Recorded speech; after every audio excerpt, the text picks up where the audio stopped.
Salut à tous nos amis, nos frères et sœurs qui nous écoutent.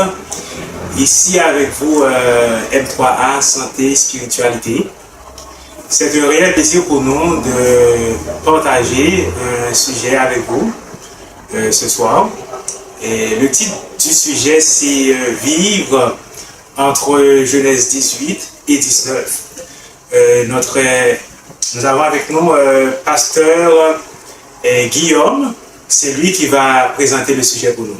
Salut, pasteur Guillaume. Bonjour, Fouandel, comment allez-vous? Ça va bien et pour vous? Ça va bien, grâce à Dieu. Ok. Donc, comme entrée en matière, j'aimerais saluer exactement le frère Isaac Caputa. Ce sont nos correspondants à M3 Santé Spiritualité, un corps sain dans un esprit saint. Donc, ces gens-là, ils distribuent nos publications. Ils mettent tout pour nous par écrit. Ils les distribuent. Cela va jusqu'en Afrique. Donc, nous prenons le temps de les saluer spécifiquement. Et à tous les autres spectateurs qui nous écoutent via le YouTube. Ok. Alors, c'est très bien. Nous allons commencer avec le sujet. Comme je vous ai dit, c'est un sujet qui est très, très intéressant. Ça a rapport avec le temps que nous vivons actuellement. Nous savons tous que nous vivons dans les derniers temps. C'est le temps pour tous les chrétiens de se préparer en vue d'aller au ciel. Alors, c'est l'une des raisons pour lesquelles le ministère M3A Santé Spiritualité a pensé de faire cette série pour partager avec les internautes, les gens qui écoutent YouTube. Alors, c'est ça. Voulez-vous nous parler un peu du sujet, pasteur Guillaume? Donc, le sujet, c'est simple, c'est vivre entre la Genèse, chapitre 18 et 19, comme tu as dit, Florandel. Et puis, bon, pour le bénéfice des spectateurs, je vais te laisser me poser des questions et je vais tenter à répondre à tes questions via ce que dit un ainsi par l'Éternel. Ok, pas de problème. Bon, alors, c'est un sujet qui m'intéresse beaucoup. Quand la première fois que vous m'avez parlé de ça, j'étais vraiment curieux. Alors, j'ai pensé à écrire quelques questions pour vous poser. La première question que j'ai pour vous, c'est, vu que l'histoire dont on parle là, Genèse chapitre 18 et 19, c'est quelque chose qui s'est passé quand même longtemps, c'est dans l'Ancien Testament. Alors, pourquoi c'est pertinent de nos jours, qui nous vivons maintenant dans les derniers temps? Pourquoi c'est pertinent? Donc, vivre entre les chapitres 18 et 19, Wendell, comme le titre dit, vivre entre eux. Donc, nous ne sommes ni au chapitre 18 et nous ne sommes pas encore au chapitre 19. Nous sommes entre eux. Mais lorsque nous regardons la structure des chapitres 18 et 19, et lorsque nous regardons spécifiquement la structure du chapitre 18, c'est un passé, comme vous avez dit. Okay. Mais si on prenait ce texte dans le texte grec, ou peu importe hébraïque, ou peut-être dans le langage anglais, nous voyons que c'est un passé qui se dit ongoing. Ok. Donc je ne vois pas si vous comprenez ce que je veux dire par ongoing. Ça veut dire que l'action débute dans le passé, maintient sa continuation dans un présent continu. Ok. Ok. Et puis la prochaine étape, c'est à Genèse 19. Dans lequel nous ne sommes pas encore arrivés, donc nous voyons tous les événements qui vont se produire à notre temps présent dans lequel nous vivons aujourd'hui. Mais pour ceci, bien aimés, vous devez comprendre la structure exactement des livres, du livre de Genèse chapitre 18 et 19. Premièrement, qu'est-ce qu'on y trouve? Nous y retrouvons l'amour fraternel. Donc l'amour qu'Abraham a démontré pour les messagers. Nous y retrouvons aussi la foi de Jésus. Et je vais prendre le temps aujourd'hui de m'arrêter spécifiquement sur la foi de Jésus. Florandel, saviez-tu qu'il y avait deux sortes de foi? La foi de Jésus et la foi en Jésus? Exactement, la foi de Jésus et la foi en Jésus. Et nous allons voir pourquoi aujourd'hui la foi en Jésus dans le temps des derniers jours ne peut pas nous sauver, que nous devons passer de la foi en Jésus à la foi de Jésus.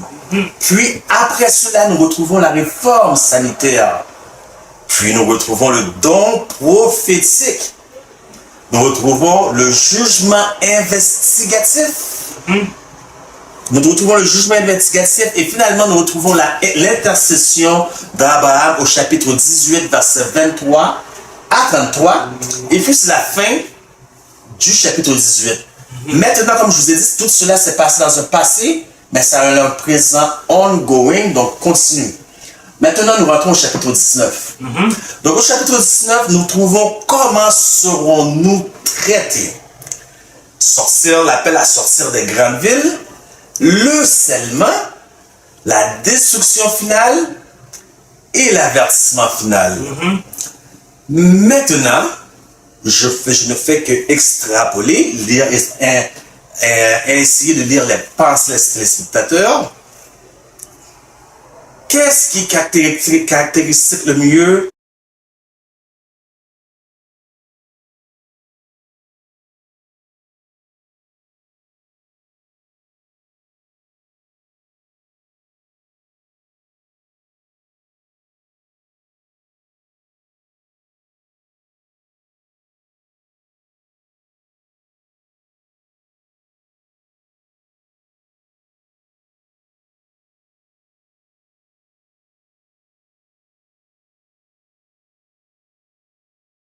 caractéristique le mieux ces deux chapitres.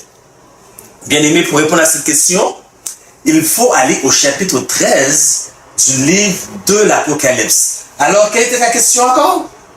Quelle est la relevance?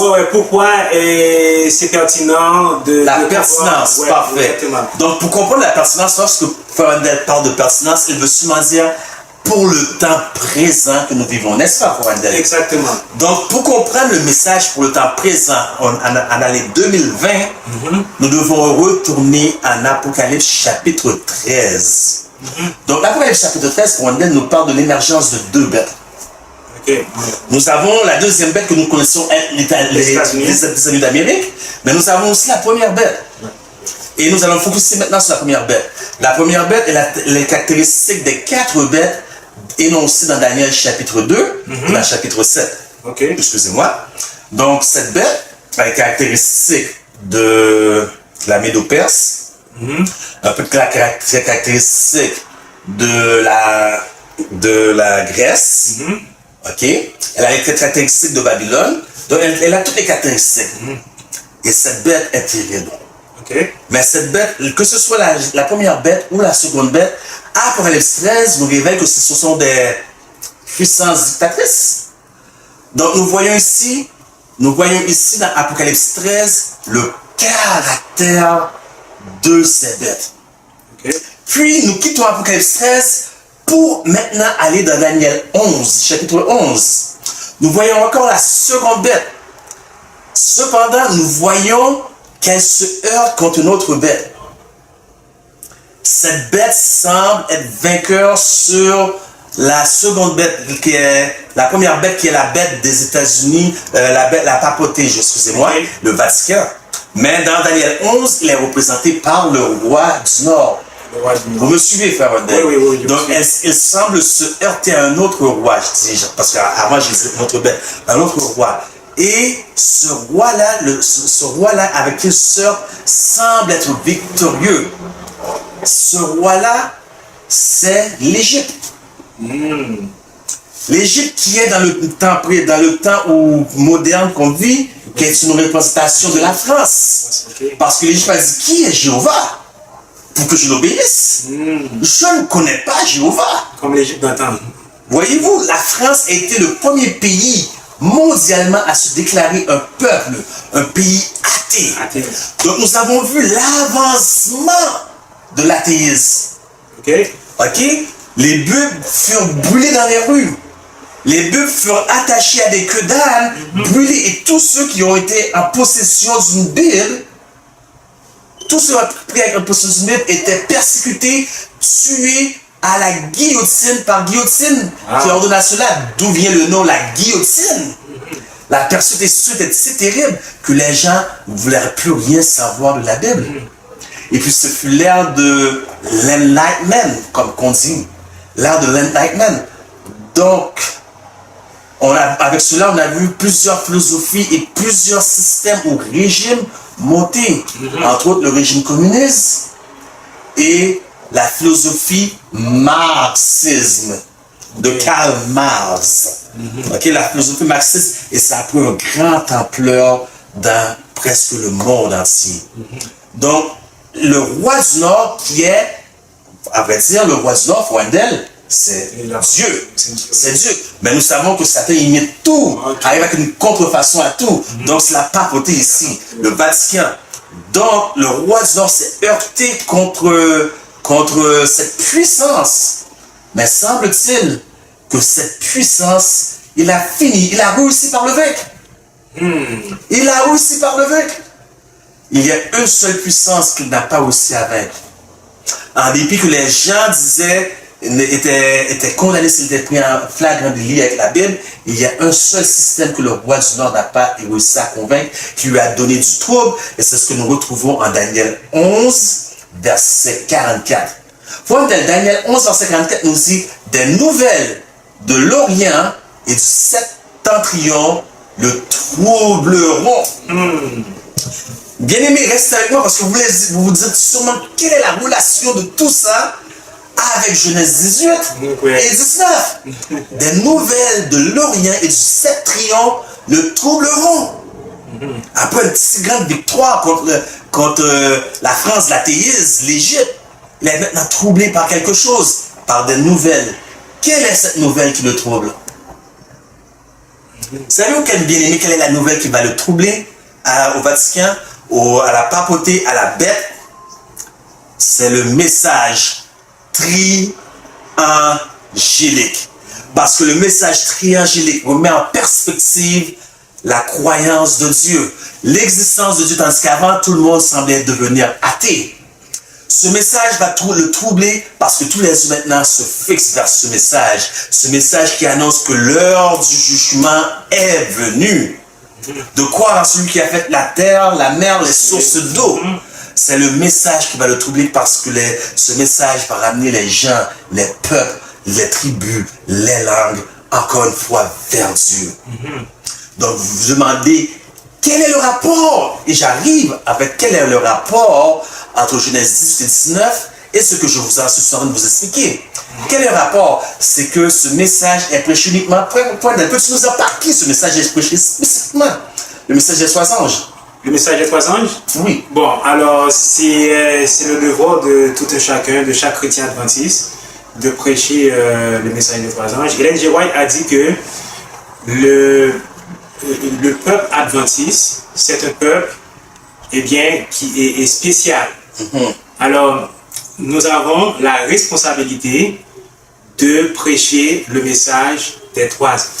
Fouadel a bien répondu. Le message, c'est un message donné uniquement, spécifiquement au peuple adventiste à prêcher dans un dernier temps. Mais quel est le problème avec le peuple adventiste?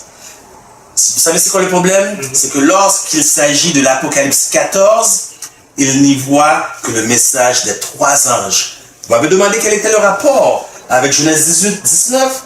Et ce que je dis, le problème avec les adventistes d'aujourd'hui, c'est qu'ils voient uniquement Apocalypse 14, versets 6 à 12.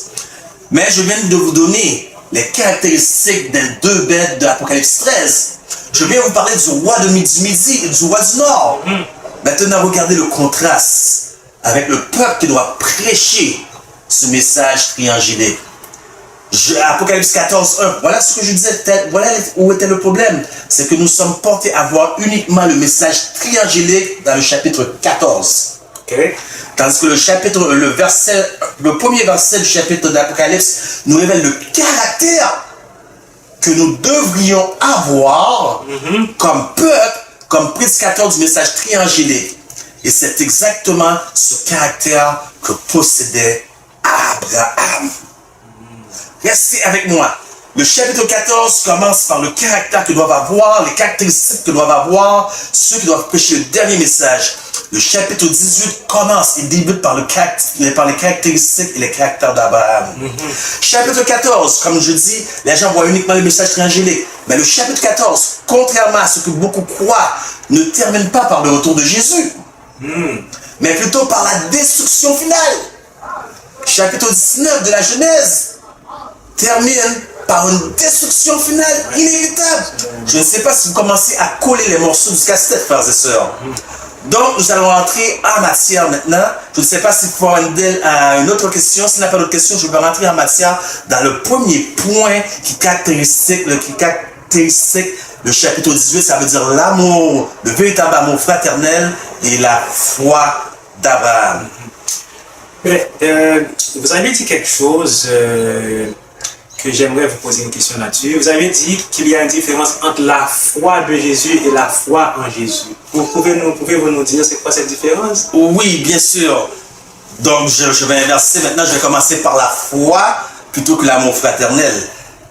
La foi, c'est que, bien aimé, la foi, beaucoup de gens, lorsque vous demandez aux gens qu'est-ce que c'est que la foi, ils vont dire la foi, c'est la ferme assurance de si, et ils vont continuer selon ce qu'ils ont étudié dans la Bible. Mais qu'en est-il si je vous disais que la foi, c'est l'obéissance? C'est pas justement l'obéissance, mais c'est se soumettre totalement à Dieu. C'est la foi que nous avons besoin dans les derniers jours. Cette foi, c'est la foi de Jésus et non la foi en Jésus. Pourquoi? La foi en Jésus, frère Wendell, ne va pas nous sauver pour les derniers jours. Okay. Là, ce que certains d'entre vous diraient, c'est un statement, une citation choc que vous venez de faire. C'est choquant. Est-ce biblique d'entendre que la foi en Jésus ne va pas nous sauver? Alors, laissez-moi vous expliquer. Un funambule traversait sur une corde les chutes, je crois que c'était les chutes Niagara avec l'aide d'une perche. Et le présentateur, il a traversé de l'autre côté. Le présentateur a la félicité et a demandé à toute la foule, combien parmi vous croient que cet homme peut le refaire? Tous ont levé la main. Maintenant que tous ont levé la main, il a dit parmi ceux d'entre vous qui ont levé la main, qui est celui qui est prêt à se porter volontaire à monter sur l'épaule de cet homme? Malheureusement, aucun preneur ne fut trouvé. Voilà la foi en Jésus. Mais la foi de Jésus, c'est complètement différent. Et tout dernièrement, cette année, un homme a fait le même exploit, traversant les glaciers, cette fois-ci avec les yeux bandés. La Bible dit en Jacques 2,19, si tu crois, tu fais bien. Les démons aussi croient et tremblent. Est-ce que vous comprenez maintenant? Les démons croient et ils tremblent. Donc la foi de Jésus, c'est la foi qui se soumet à tous les commandements de Dieu. D'ailleurs, le docteur Alan Stomp, dans son ouvrage Le fondement de notre foi, 160 ans de christologie à la page 11, détaille bien cela pour nous. Okay. Le docteur Alan Stomp nous dit que la foi de Jésus, c'est l'ensemble de toutes les doctrines laissées par Jésus. Et la foi en Jésus, c'est notre expérience personnelle en relation avec ces doctrines. Voyez-vous, malheureusement, beaucoup manquent de foi, puisqu'aujourd'hui, plusieurs doctrines sont entrées au sein de l'Église que nos croyants, que nos pionniers, que nos leaders, que nos forefathers n'ont jamais cru, n'ont jamais prêché. Avait-il toute la vérité? Certes non, car la vérité est progressive. Oui. Mais ils avaient l'esprit de prophétie pour leur diriger, le don prophétique pour les guider. Et rien n'a été dit contre leur doctrine qu'ils prêchaient ou pour leur doctrine qu'ils prêchaient qui n'était pas ça ou qui était ça. Donc, nous voyons aujourd'hui que la foi de Jésus, c'est quelque chose que beaucoup de gens rejettent. Maintenant, bien-aimés, nous allons rentrer dans l'amour fraternel. L'amour fraternel, c'est que Abraham doit venir vers lui 3 individus, 3 étrangers. Abraham court en direction des étrangers. Il leur demande, si cela vous plaît, ne passez pas outre de ma maison. Venez, je vous accueille. Mais qui étaient ces hommes? Est-ce qu'ils connaissaient Abraham les connaissait avant? Peut-être pas, il semble que non. Il semble que non, des purs étrangers, non? Exactement. Est-ce que vous avez aucune obligation, une obligation quelconque envers des purs étrangers? Je crois que non. Et toi, as-tu des obligations envers des purs étrangers? Non. Pas vraiment, non. Non. Moi non plus, j'ai aucune obligation. Je ne vous connais pas. Qu'est-ce qui m'oblige à vous? Je n'ai aucune obligation à vous. Mais Abraham demande aux gens de ne pas passer outre. Il se prosterne devant ces gens-là. Non seulement il se prosterne, il les lave les pieds. Là, ce n'est pas de l'amour fraternel comme tel, puisque nous parlons de culture ici. Après, il se dépêche, il va dans sa maison, il dit à sa femme Sarah, vite, prépare des petits pains. Puis il se dépêche, il court dans son troupeau, il prend le veau et, excusez-moi, demanda à son serviteur, vite, apprête-le.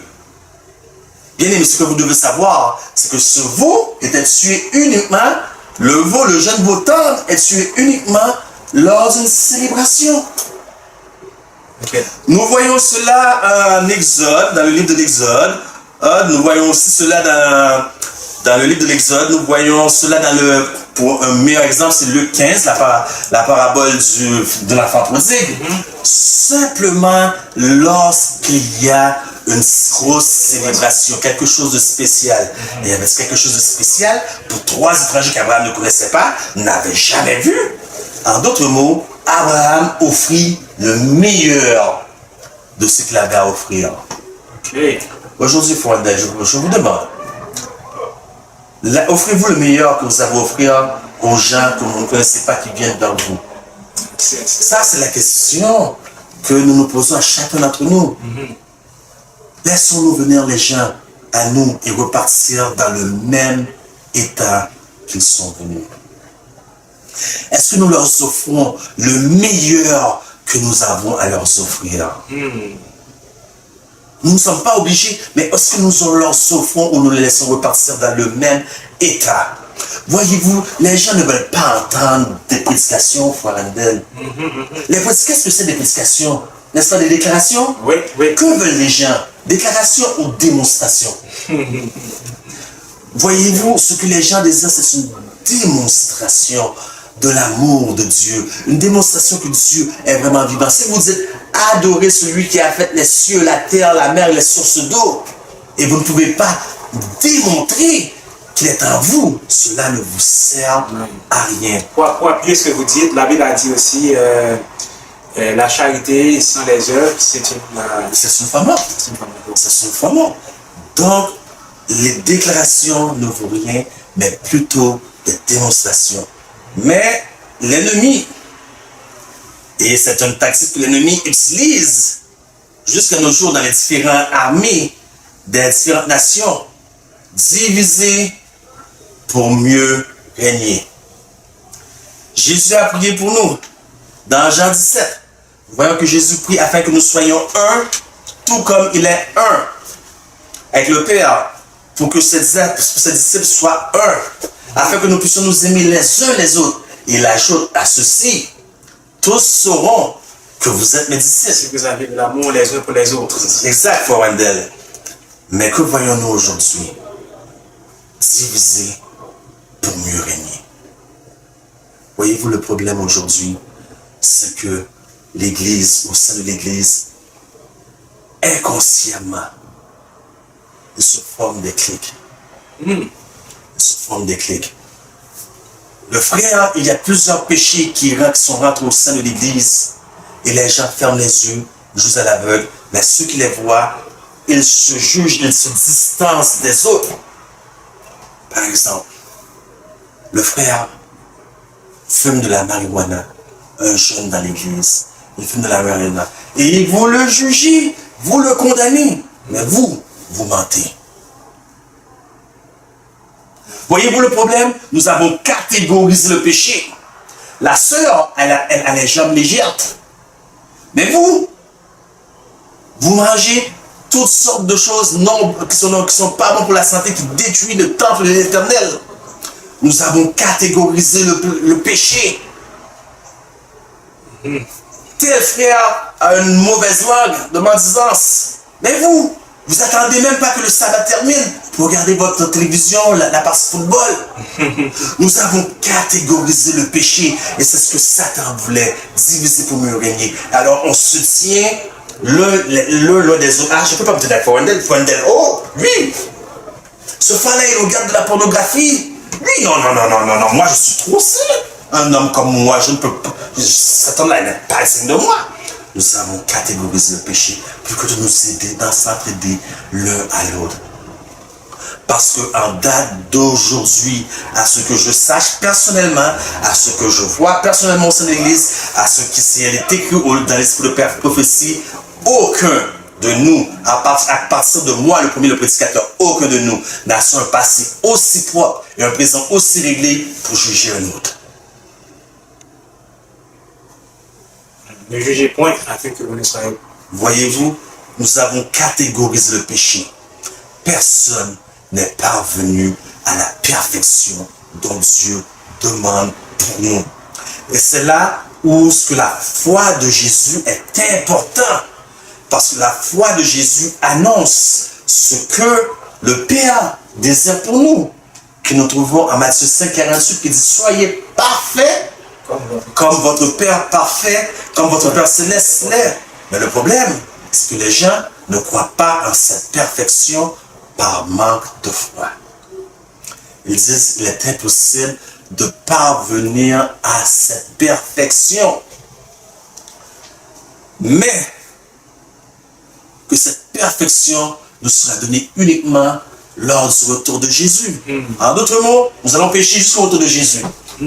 Est-ce que tu as une idée comment nous allons faire pour nous tenir en vivant dans une vie de péché lorsque Jésus quitte le sanctuaire en tant qu'intercesseur et que nous devons nous tenir devant un Dieu qui est un feu dévorant devant le péché sans intercesseur? Est-ce que tu as une idée comment ça peut se faire? Non. Parce que moi non plus, excusez, nous tous les deux, nous n'avons aucune idée comment ça peut se faire. Il a dit, je cite pour vous, quand Christ retourne, il ne retourne pas pour changer le caractère. Est-ce que vous entendez bien?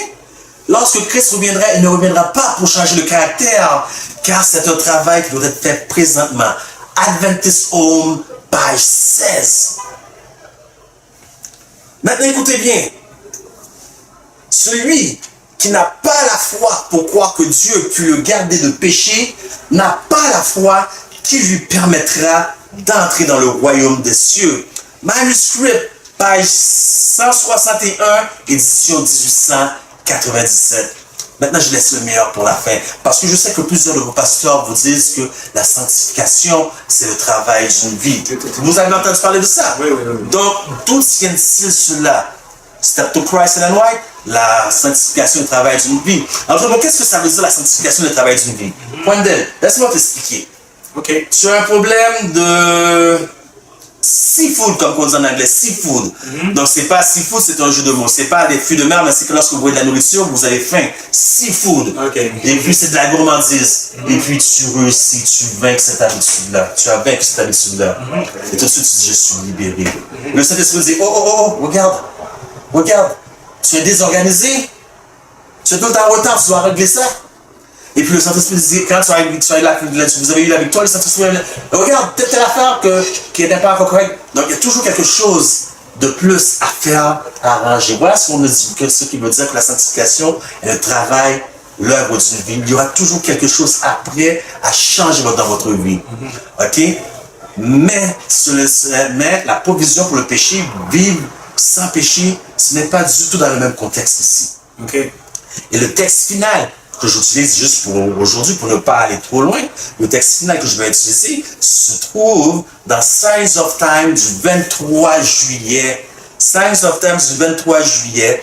Donc, il dit, tous ceux qui, par la foi, résistent au péché en imitant l'exemple de Christ, tous ceux qui, par la foi, dans les commandements de Dieu, qui gardent la foi dans les commandements de Dieu, ils s'accrochent, parviendront à obtenir la perfection. Écoutez bien, ce n'est pas moi.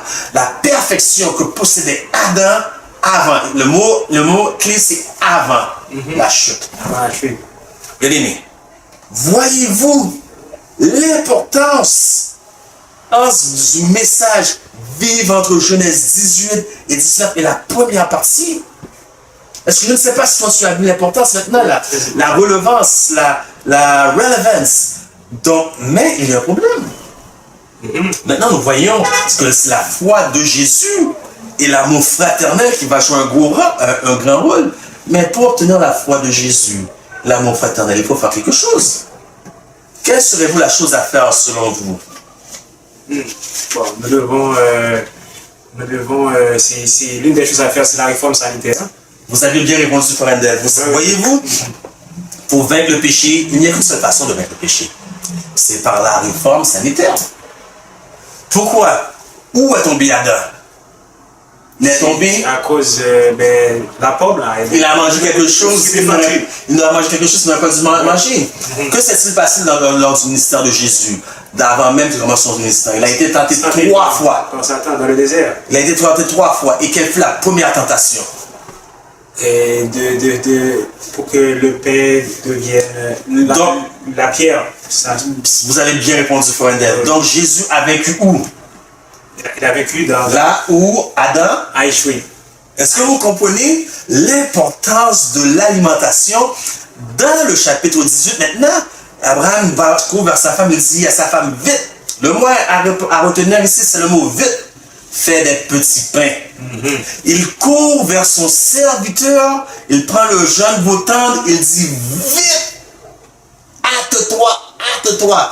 Le mot clé maintenant à retenir, c'est le mot vite ou hâte-toi. Que signifie cela? Cela signifie que le serviteur d'Abraham devait savoir comment tuer l'animal, comment le vider de son sang et comment le préparer. Parce que l'ordre d'Abraham était vite, vite, vite. Alors il devait savoir tout ça. Alors quel est le problème aujourd'hui? Le problème au niveau de la réforme sanitaire, c'est que nous ne savons pas comment apprêter notre nourriture. Bien-aimé, Ellen White dit, Counsel on Diet and Food, conseil sur le régime et l'alimentation, conseil sur la nutrition, les aliments. Dans un des chapitres, il est écrit l'art de cuisiner vos 10 talents. Et je ne sais pas si vous voyez la pesanteur de ce texte. Puisque dans les évangiles, Jésus nous parle de paraboles de talents. Un avait un talent, l'autre avait 2 talents, l'autre 5 ou 10. Mais juste l'art de cuisiner maintenant, vos 10 talents. 10 talents. Ça veut dire que nous ne savons pas comment cuisiner. Voilà pourquoi autant de nous tombent malades. Comment pouvez-vous donner un témoignage de Dieu lorsque vous êtes malade? Les gens ne veulent pas de vos déclarations. Ils veulent quoi, fonder encore une fois? Une démonstration. Donc, comment pouvez-vous montrer lorsque vous tombez malade? Parce que vous ne savez pas cuisiner, parce que être malade, nous dit l'esprit de prophétie, conseil sur les aliments et la nutrition de Ellen White, nous dit être malade, c'est une violation des lois. C'est pas normal d'être malade. C'est pas normal. Donc, la première chose que vous devez savoir lorsque vous cuisinez, il y a 6 facteurs à considérer. Je vais vous les énumérer. Premièrement, les couleurs. Les couleurs cornéennes représentent les vitamines. Les vitamines, qu'est-ce que c'est les vitamines? C'est ce qui nourrit ton système. Donc, si vous mettez quelque chose dans le chaudron, quelque chose jaune, comme un poivron, et puis cette chose-là devient brun lorsque vous le sortez, mettez-le à la poubelle. Je donne un exemple des poivrons, là. Mettez-le à la poubelle. Deuxièmement, les sels minéraux. Point d'elle. Nous ne savons tellement pas comment cuisiner que les sels minéraux se dissouent en faisant nourriture. Qu'est-ce qu'il y a lorsque les sels minéraux se dissouent? Nous devons mettre des condiments. Ces condiments-là brûlent votre intérieur. Non seulement ils brûlent votre intérieur, mais vous donnent des reflux gastriques. La texture maintenant. Encore une fois, vous avez utilisé l'exemple du brocoli. Vous mettez le brocoli dans le chaudron et puis il sort tout mou comme ça. Que vous reste-t-il? Vous n'avez aucune vitamine. Vous avez des fibres, mais aucune vitamine. Ça devient acidique. Frère l'a répondu. Vous avez des fibres, mais aucune vitamine. Donc, votre brocoli n'a aucune valeur. Donc, le mieux, c'est de faire évaporer l'eau, le mettre 2-3 minutes, maximum 5 minutes. Mais 5 minutes, c'est déjà trop. Vous ne savez pas à quel feu, à quelle hauteur votre feu. Et puis, vos légumes cuisent ainsi. Et puis, vous mangez et vos fibres, les protéines et les vitamines. Vous avez les acides gras. Vous avez les aiacés. Les aiacés sont très bons pour l'intérieur. Comme tout ce qu'on parle de ail, oignon, poireaux, ciboulette. Donc c'est tout ce qui est bon pour l'intérieur et ça vous protège contre toute forme de cancer. Vous avez les oléagineux. Ce sont tous les aliments dont on peut extraire l'huile pour des fins alimentaires. Nous parlons ici des noix. Nous parlons ici, à partir des noix, des arachides. Nous pouvons faire du soy. Donc ce sont des très bons aliments. Donc vous devez considérer ces aspects-là. C'est très important. Votre alimentation devait être une alimentation 70-30. Ce qui veut dire 70% cru et 30% cuisiné. Wow. La mastication devrait être 35 à 55 fois chaque bouchée. Parce que lorsque vous ne mastiquez pas suffisamment, que se produit-il? Cela fait de l'air dans votre estomac. Et l'air, en quoi l'air se change-t-il? En gaz. Gaz. En gaz. Donc vous marchez et vous faites des gaz. Et parfois les gaz laissent des odeurs nauséabondes puisque vous avez des cadavres dans votre assiette. Donc, c'est très important à considérer. Et maintenant, vous devez garder votre alimentation. Lorsque je dis à 70-30%, ça ne veut pas dire de cuisiner différent comme vous faites peut-être d'habitude, mais mettre moins de portions cuisinées dans l'assiette. Donc, vous ne ferez pas une cuisine plus que d'habitude. Vous mettez juste moins de portions cuisinées et plus de portions cuites dans l'assiette. Pourquoi? Parce que l'art de cuisiner vaut du talent. Et encore dans le régime sur les aliments et la santé et la nutrition, Ellen White, bien sûr, je vous donne le contexte. Ce contexte est pris dans le sabbat. Pour le sabbat, le texte a été donné pour le sabbat, mais le principe peut être appliqué à tous les jours. Le principe peut être appliqué. Les gens disent un temps précieux est gaspillé à la cuisinage, à la cuisson des aliments. Cuisiner le plus simple possible. Et puis de l'eau, prenez de l'eau régulièrement. De l'eau 30 minutes avant de manger, 30 minutes après manger. Maintenant, il y a des choses, surtout pour les adeptes de restaurant, il y a des choses qui ne se mélangent pas lors d'un même repas dans la même assiette. Pourquoi je parle de restaurant? Parce que c'est ce que vous retrouvez le plus souvent dans les restaurants. Maintenant, c'est devenu une mode, les combos. Pizza, pâte. Ouais. Pâte et riz. Glucides, beaucoup de glucides. Ça ne se mélange pas. Vous ne pouvez pas avoir des pâtes dans une assiette avec des patates. Vous ne pouvez pas avoir des pâtes dans une assiette avec du riz. Cela ne se mélange pas. Essayez d'éviter les gros produits comme ça ensemble lors d'un même repas. C'est trop lourd. C'est trop lourd, ça ne se mélange pas. Maintenant, je connais cet homme. Son père n'a jamais mis une goutte d'alcool dans sa vie. Et cet homme reflétait toutes les caractéristiques du caractère d'un alcoolique. L'homme n'a jamais mis une goutte d'alcool dans sa bouche. Comment ça? Je vais y répondre. Non seulement ça, l'homme a été atteint de la cirrhose du foie. Savez-vous que les alcooliques, la première maladie qui affecte l'alcoolique, c'est la cirrhose du foie? Et pourtant, l'homme n'a jamais mis une goutte d'alcool dans sa vie. Et d'ailleurs, l'homme était un adventiste du 7 jours. Wow. Voyez-vous l'important de bien manger?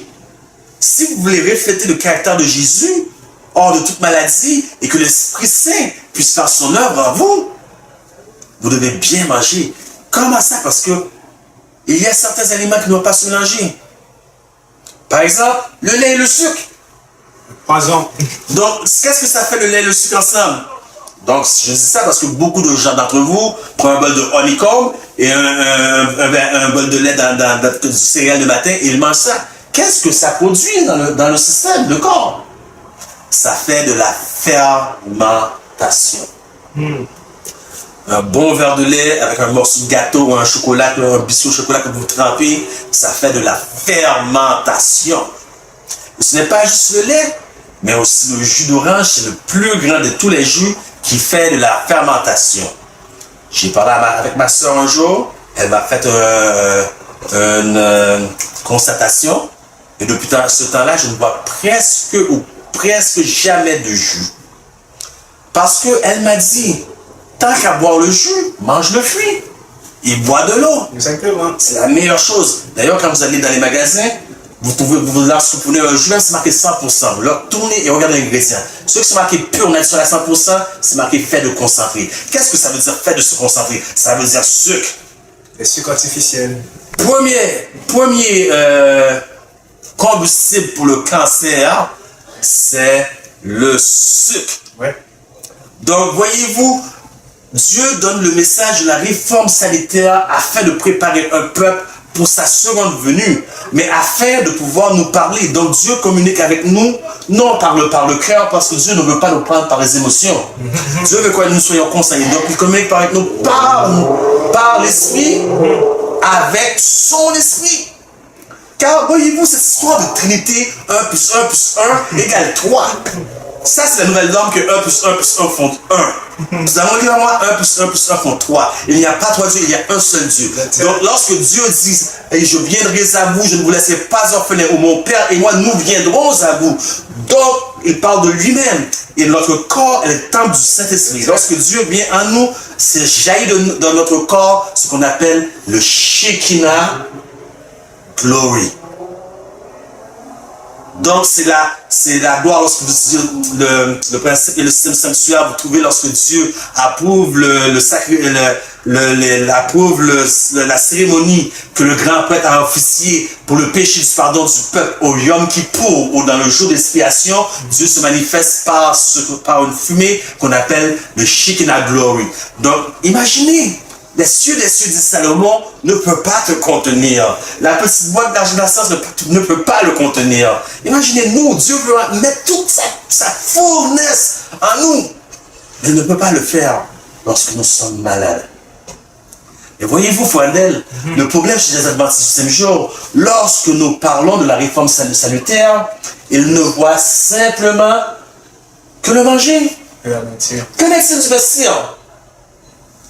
Bien-aimé, le problème avec le vestir, c'est que beaucoup se servent du vestir non pour prêcher la réforme sanitaire, mais pour prêcher la culture. Voyez-vous, laissez-moi vous donner l'exemple. Deutéronome 22:5. Un homme ne portera point un vêtement de femme, une femme ne portera point un vêtement d'homme. On se sert de ce texte-là pour prêcher la culture. Pour dire la femme, si tu portes pantalon, tu vas brûler en enfer, tu ne vas pas être sauvé.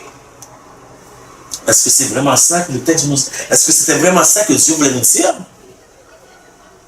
Non. Dans le temps d'Abraham, comment étaient vêtues les femmes? De robes. De robes. Et comment étaient vêtus les hommes? Robes. De robes. Dans le temps de Moïse, comment étaient vêtus les hommes? Robes. Et comment étaient vêtus les femmes? Robes. Dans le temps de Jésus, comment étaient vêtus les hommes? Robes. Comment étaient vêtus les femmes? Robes. Alors, mais le texte vient de dire qu'un homme ne portera pas un vêtement de femme, une femme ne portera pas un vêtement d'homme.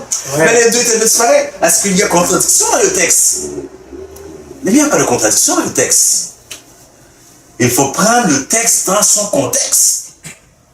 C'est que Dieu, déjà dans les nations païennes, Dieu avait donné des ordres spécifiques. Il a donné des ordres sur la sexualité aussi, afin que le peuple n'imite pas les nations païennes environnantes. Et ce texte se réfère à des hommes, le soir, ce sont des hommes de jour. Et puis le soir, talons hauts, perruque, peut-être, je mets de l'imagerie, et puis deviennent des femmes. Aujourd'hui, on appelle comment ça? On appelle ça comment aujourd'hui? Transgender. Transgender, ouais. Ou travesti. Voilà ce que le texte disait. Tu ne mettras pas un vêtement, un homme ne portera pas un vêtement de femme, une femme un vêtement. C'est une abomination. Mais regardez, les Arabes, beaucoup d'Arabes, comment ils sont subventionnés aujourd'hui? De robes. Ouais. Et alors, est-ce que Dieu est menteur? Regardez les Écossais, comment sont vêtus les Écossais? Avec une mini-jupe. Avec une mini-jupe. Et pourtant, est-ce que c'est une abomination? Non, c'est la culture. Nous ne prêchons pas la culture, nous prêchons Christ. Et ce que Christ veut, c'est ce qu'il a écrit en 1 Jean 3. Bien-aimés, je désire que vous soyez en bonne santé, tout comme prospère l'état de votre âme. Alors, que signifie ne pas mettre de pantalon? Nous parlons ici de pantalon serré. Nous ne parlons pas de culture, mais nous parlons ici de santé. Parce que lorsqu'on parle de la réforme, il faut parler santé et pas juste la nourriture. Il faut parler aussi du vestiaire. Lorsque vous portez un legging ou un jeans bleu serré qui prend toute la forme de votre corps, saviez-vous que 75% du corps humain est fait à base d'eau? Le corps a une fonction et lorsque vous le privez d'accomplir sa fonction, vous allez créer des frustrations dans le corps. Donc, une des fonctions du corps, c'est de permettre que la peau puisse évacuer et l'eau qu'il y a dans le corps. Au cours d'une vie normale, de l'enfance, du bébé jusqu'à la fin de la vie d'une personne, au cours d'une vie normale, une personne va dégager minimum deux piscines moyennes, ça veut dire 3 à 4 pieds d'eau, de transpiration. Voyez-vous, le corps doit sortir les difficultés. Et lorsque vous mettez des jeans serrés, qu'est-ce que vous pensez que ça fait au corps? Est-ce que vous bouchez les portes? Est-ce que vous comprenez à comprendre le message du salut, au niveau de la santé. Dieu désire que nous soyons en bonne santé. Que croyez-vous que les leggings, jeans font? Je vais même aller plus loin que boucher les porcs. Les jeans au niveau des femmes peuvent donner jusqu'à l'infertilité et infection vaginale. Voyez-vous le linge serré, comment cela peut affecter, et non seulement le linge serré, mais nous, surtout maintenant là, je commence à voir ça chez plusieurs haïtiens, chez les adventistes, nous avons un problème, maquillage. Qu'est-ce que fait le maquillage pour elle? Bouche les pores aussi? Ouais, ça va entrer à l'intérieur du sang aussi. Cancer. Cancer. Donc, lorsque nous sommes ici au Québec, par exemple, je donne le Québec parce que nous vivons ici, vous Fouandel et moi, et que nous ne péchons pas la culture, mais nous péchons Christ. Donc, une femme, par exemple, une infirmière qui se met en pantalon, elle a bel et bien le droit, n'est-ce pas? Oui. Parce qu'il y a des positions qu'elle ne doit pas à l'hôpital. Elle n'a pas le choix de se mettre avec des pantalons. Fouandel, je ne sais pas si tu as connu les moins 40 avec le facteur moins 45 ici. À l'hiver, c'est dur. Hein?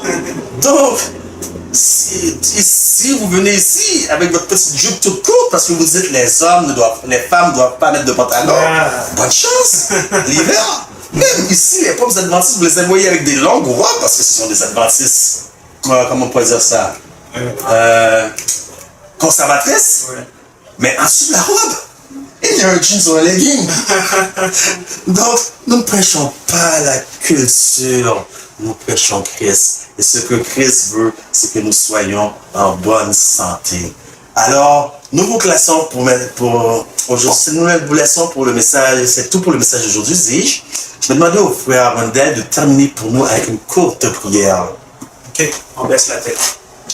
Éternel, notre Père, nous sommes reconnaissants. Nous te disons merci de ce que tu nous as apporté à travers ton serviteur, pasteur Jacques Guillaume. Nous devons étudier ta parole et nous vivons dans les derniers temps. Alors, nous venons d'apprendre que la réforme sanitaire joue un rôle très important dans la vie de chrétien. Notre corps est le temple de cet esprit. Nous ne pouvons pas introduire n'importe quelle chose, n'importe quelle nourriture de notre corps. Nous ne pouvons pas nous vêtir n'importe comment parce que notre corps est le temple du Saint-Esprit. Aide-nous à pratiquer ces conseils que nous venons d'entendre. Et bénis le ministère M3 à santé et spiritualité. Nous t'en prions ainsi au nom de Jésus. Amen.